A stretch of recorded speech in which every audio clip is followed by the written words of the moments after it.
Hello YouTube friends, my name is Brian and welcome to Jehovah's Witnesses Questions Answered. And I'm not a Jehovah's Witness and I never have been.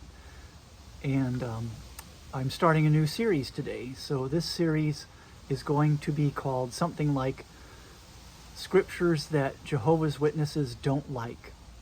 Bible verses that Jehovah's Witnesses don't like. Something like that. And the first question, of course, is, don't Jehovah's Witnesses like all of the Bible? They're all about the Bible. They say their teaching comes from the Bible. It's Bible-based, they say. So what verses could they possibly not like?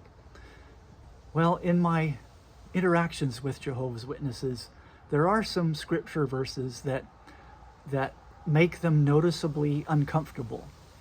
And so while they will say they like all of Scripture, there are some that they wouldn't admit to not liking, but I can tell, and others can tell, that there are verses that they would just prefer not to interact with.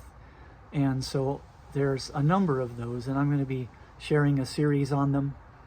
And I think I found about 20 at least, maybe more. And if you know of others, then of course list them in the comments to this video. I'd like to add others, and I might perhaps use yours. So the first one today is Genesis 1, chapter 1, verse 26.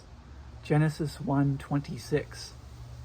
And I have it here, and it says, "Then God said, 'Let us make man in our image, according to our likeness.'"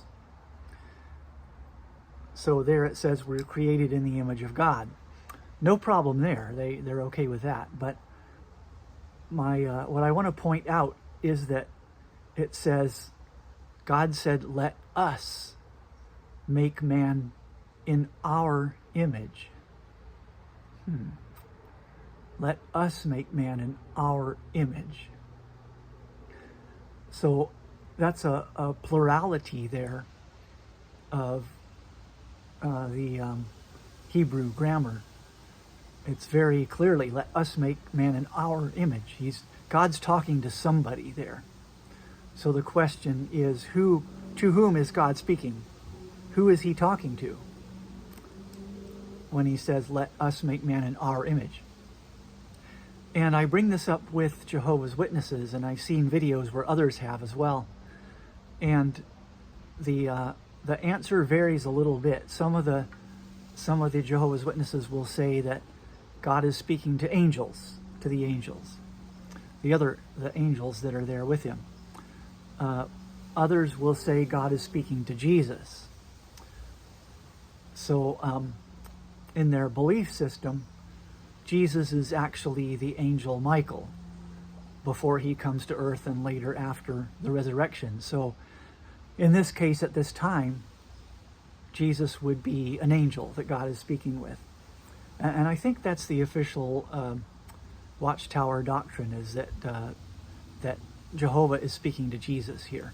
Because they'll teach that Jehovah first created Jesus, and then through Jesus created everything else, or Jesus himself created everything else.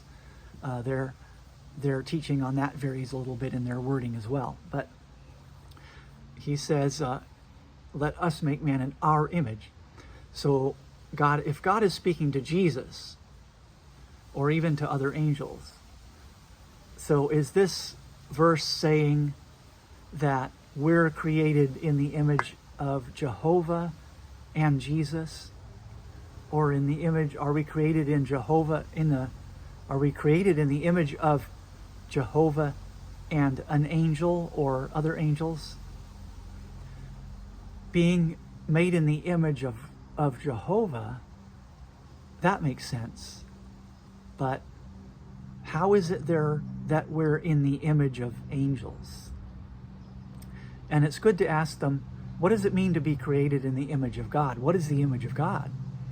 And they'll talk about God's character, rightly so, that we have this an ability to discern good and evil, right and wrong. They may bring up the creative, we have creativity, that kind of thing. So that goes along with being created in the image of Jehovah. But what does it mean to be created in the image of an angel?